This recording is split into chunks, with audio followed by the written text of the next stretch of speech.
शेवगाव पाथर्डीत वाळू वाहतुकीवर मोठी कारवाई, 4 आरोपींवर गुन्हे दाखल.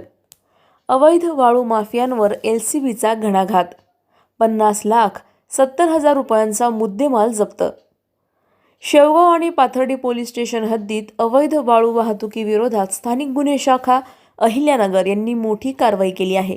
3 वेगवेगळ्या कारवायांमध्ये एकूण 4 गुन्हे दाखल करत तब्बल 50,70,000 रुपयांचा मुद्देमाल जप्त करण्यात आला आहे. ही कारवाई पोलीस अधीक्षक सोमनाथ घारगे यांच्या आदेशानुसार आणि पोलीस निरीक्षक किरणकुमार कबाडी यांच्या मार्गदर्शनाखाली करण्यात आली. या प्रकरणात वाळू, डंपर व वाहने जप्त करण्यात आली असून 4 आरोपींविरोधात गुन्हे दाखल झाले आहेत. पुढील काळातही अवैध वाळू वाहतुकीवर कठोर कारवाई सुरूच राहणार असल्याचा इशारा पोलिसांनी दिला आहे. प्रतिनिधी जाकीर शेख, अहिल्यानगर.